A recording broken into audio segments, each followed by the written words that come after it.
पूरे बिहार से एमआईएम अब तक 5 विधानसभा का टिकट का घोषणा किया है और कुछ उम्मीदवारों का नामांकन भी हुआ है। हम जानेंगे कि कब तक अनाउंस करेगा और साथ ही साथ ये भी जानेंगे कि इस बार जो है बिहार विधानसभा चुनाव में कितने सीट पर एमआईएम जीत सकता है, ये भी हम जानकारी देंगे। हमारे साथ जुड़ रहे हैं खबर एमआईएम के एडमिन हैं मुशर्रिफ साहब।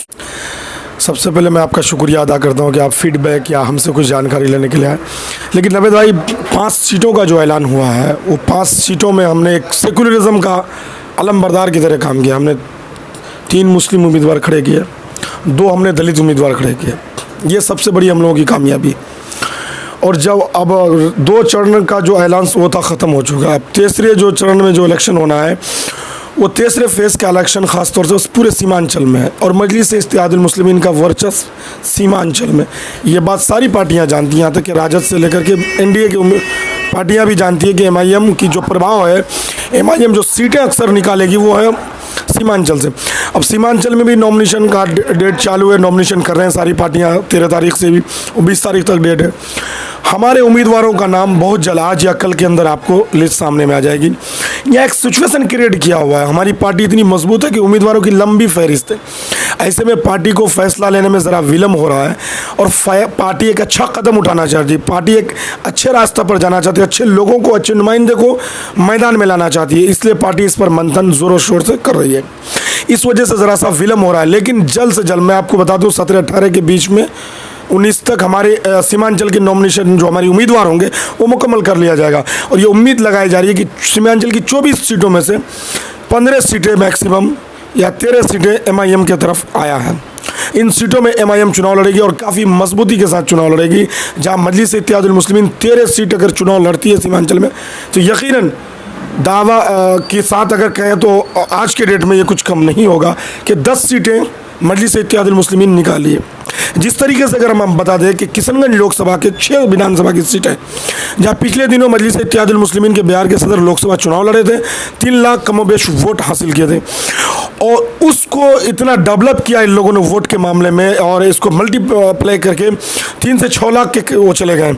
जिस विधानसभा में अब पिछले दिनों 38,000 40,000 समथिंग वोट आए थे लोकसभा में, किशनगंज विधानसभा में, लेकिन एकाएक 2 महीने के बाद चुनाव होता है और मजलिस इत्तेहादुल मुस्लिमीन डबल करती है, यानी बिल्कुल ग्रोथ कर जाती है, 70,000 वोट लेके आती है। उस तरह से ठाकुरगंज का और बहादुरगंज में मजलिस इत्तेहादुल मुस्लिमीन नंबर 1 पे रही। एक मिनट, हम सबसे पहले अपने जो व्यूवर्स है उसको हम तरीके से बताना चाहेंगे और समझाना भी चाहेंगे कि पहला किशनगंज में सीमांचल में हम पहली बार किशनगंज विधानसभा को लेते हैं। जिस तरह से वोट डेवलप किया था किशनगंज में, तो इस बार जो है किशनगंज विधानसभा में लोकसभा में कितना वोट मिला था?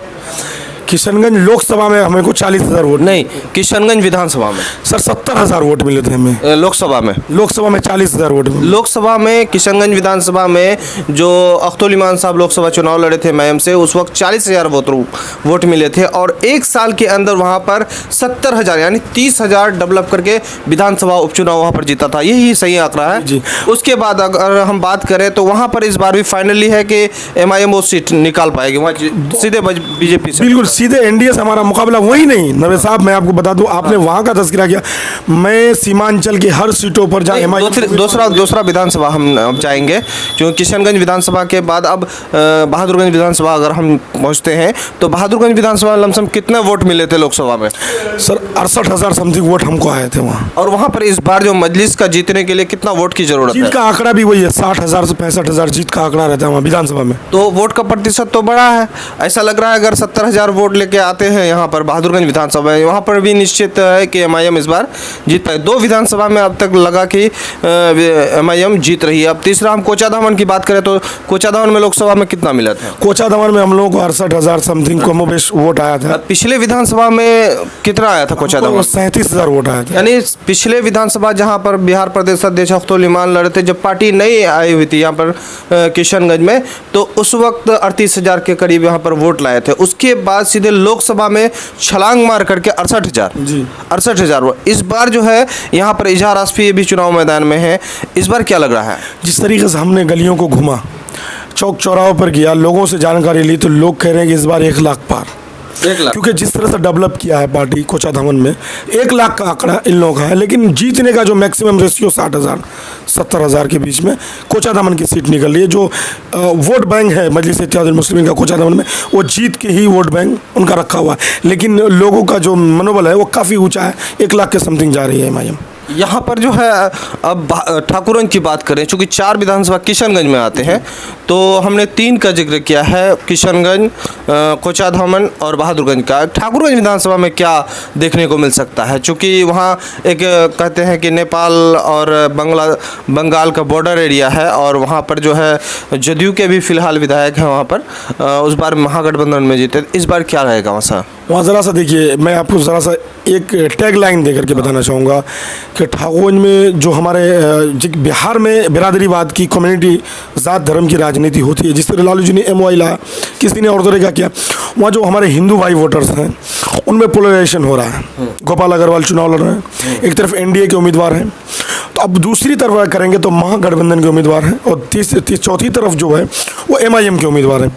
ऐसे में अगर ठाकुरगंज की बात करें तो ठाकुरगंज विधानसभा 40 से 45 हज़ार के बीच में चुनाव जीत हार का फैसला हो रहा है, क्योंकि बहुत मजबूत चारों के चारों उम्मीदवार एक दूसरे से फाइट ले रहे हैं। और ऐसे में मजलिस इत्तेहादुल मुस्लिमीन का गिराफ वहाँ 38 हज़ार का है, और जिस तरह से मजलिस इत्तेहादुल मुस्लिमीन ने डेवलप किया है, तो मैं यहाँ भी अपनी ज़ात से और अपनी सर्वे से अपने हिसाब से कह रहे हैं कि हम वहाँ भी चुनाव जीत रहे हैं, क्योंकि हमारा वोट प्लस हुआ है हर जगह, तो वहाँ भी ठाकुरगंज में MIM जीत रही है। लेकिन अलबत्ता ये कि अब उम्मीदवारों का घोषणा पार्टी की तरफ से कैसा होता है, क्या वो इस तरह के उम्मीदवार होंगे, शॉर्ट होंगे, लड़ सकेंगे, और वो पार्टी के ऊपर डिपेंड है, लेकिन वोटर्स का मिजाज MIM की तरफ है वहाँ भी। अब सीधे हम रुख करेंगे अमोर बैसा की ओर, जहाँ पूर्णिया जिला पर पड़ता है, और बिहार प्रदेश अध्यक्ष अख्तरुल इमान अमोर से इस बार चुनाव लड़ने की खबर आ रही है, और हमको लगता है पूरे बिहार की निगाहें वहीं पर टिकी हुई है। चर्चा में रहेगा अमोर विधानसभा। तो अमोर विधानसभा 30 साल से कांग्रेस का वहाँ पर गढ़ रहा है, कांग्रेस के विधायक रहे हैं, और उस वहाँ पर पिछले लोकसभा चुनाव में कितना वोट मिले थे? देखिए, लोकसभा चुनाव में हम लोगों को जो वोट मिला था वो 52,000 था। लोकसभा में हम लोगों को 52,000 वोट मिला था, लेकिन अभी का जो स्थिति है, पहली बात कि बिहार के सदर चुनाव लड़ रहे हैं, कार्यकर्ताओं में काफ़ी जोश है, और लोग भी ऐसे नेता खोजने की कोशिश। कांग्रेस के गढ़ में आप 52,000 लेके आए थे? जी, हमें 52,000 वोट मिला था लोकसभा में। तो आप सोच सकते हैं कि जहां कांग्रेस की बफूती सीट रहा हो, लगातार कांग्रेस के पाले में वो सीट ज़्यादा रहा हो, RJD जैसी पार्टी 15 साल शासन करने के बाद, 15 साल विपक्ष में रहने के बाद कभी उनकी सीट वहाँ से निकल नहीं पाई, ना कि JDU जीत पाई है कभी वहाँ से। भारतीय जनता पार्टी जरूर वहाँ से चुनाव जीती है। ऐसे में बिहार के सदर का वहाँ चुनाव लड़ना, ख़ास तौर से वहाँ 2 बातें आम रहती है, सुरजापुरी कुलिया की राजनीति होती है उस विधानसभा में। बिहार के सदर जब वहाँ चुनाव लड़ने के लिए जा रहे हैं तो ये बातें ख़त्म हो रही है। सुरजापुरी भी जो है अब कुलिया के प्लेट पे आ रहे हैं, और कुलिया भी सुरजापुरी के साथ बैठ रहे हैं और एक मंथन कर रहे हैं वो लोग। अब क्योंकि वहाँ के जो नेता हैं अब्दुल जलील मस्तान साहब, वो उम्र के लिहाज से भी बड़े उम्र दराज हो गए और विकास के मामले में बड़े विफल साबित हुए।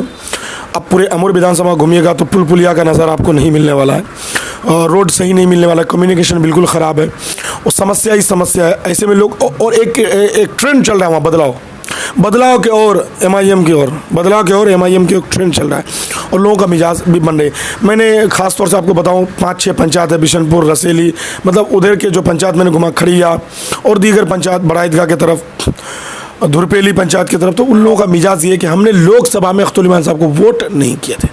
अब देखिए ग्राफ देखिए, लोकसभा में हमने अख्तरुल इमान साहब को वोट नहीं किए थे, और विधानसभा में हम लोग अख्तरुल इमान साहब को वोट करेंगे।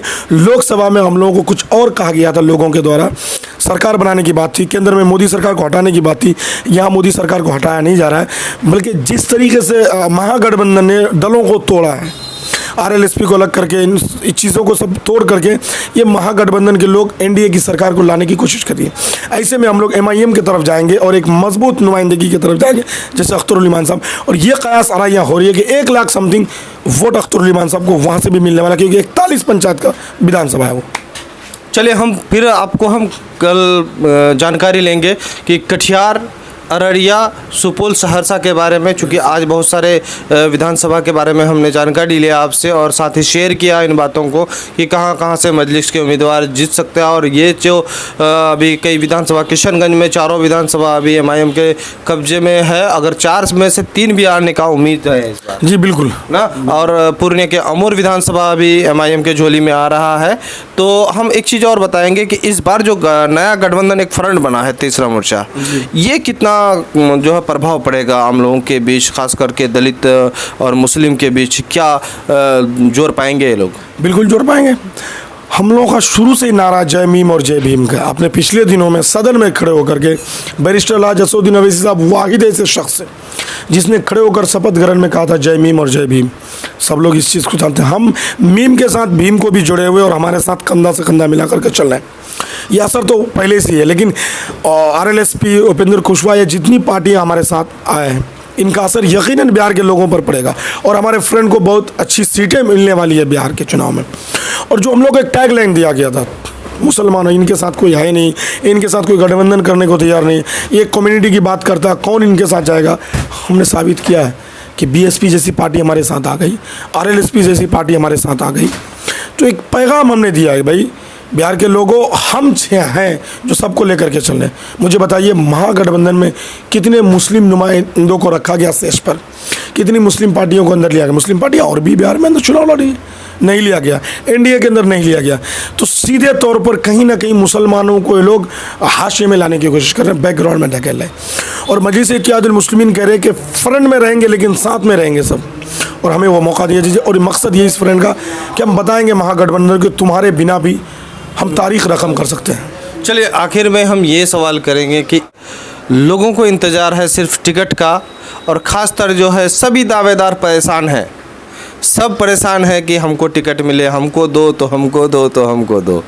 क्या लग रहा है, हमको दो के चक्कर में इस बार जो है बिहार विधानसभा में ऐसा नहीं हो सकता है किसी एक को टिकट अगर एमआईएम को मिला तो कोई नाराज़ होगा। तो इस तरह के हालात को किस तरह से एमआईएम को निपटारा करना चाहिए? अमोर के अंदर आपने देखे 24 उम्मीदवार थे, लेकिन जैसे बिहार के सदर का नाम आया सारे लोग सदर साहब के साथ हो। हाँ, इक्का दुक्का है जो सदर साहब के साथ या एमआईएम के साथ नहीं है। सियासत है, किसी की बगावत से किसी की कुर्सी नहीं जाती, किसी की सपोर्ट से किसी की जीत नहीं हो जाती, बल्कि खुद पर उनको कॉन्फिडेंस लाना पड़ता है। एमआईएम खुद ऐसा मजबूत है कि लोग चाह के भी एमआईएम के खिलाफ नहीं हो पाएंगे, ये बात जान लीजिए। और इंशाल्लाह बगावत नहीं होगी, लोग पार्टी के साथ हैं, ना कि टिकट के लिए आए हैं पार्टी में। जिनको भी मिलेगा हम सब लोग मिल करके उसको चुनाव जिताएंगे। तीसरा लिस्ट कब जारी हो रहा है? मैंने कहा ना शुरू में ही, आज शाम तक या कल तक तीसरा लिस्ट आ जाएगा। चलिए, आप देख रहे थे द मैसेज न्यूज़, हमारे साथ थे खबर एमआईएम के एडमिन मुसारिफ साहब, और हम इस बिहार विधानसभा चुनाव पर खास चर्चा कर रहे थे।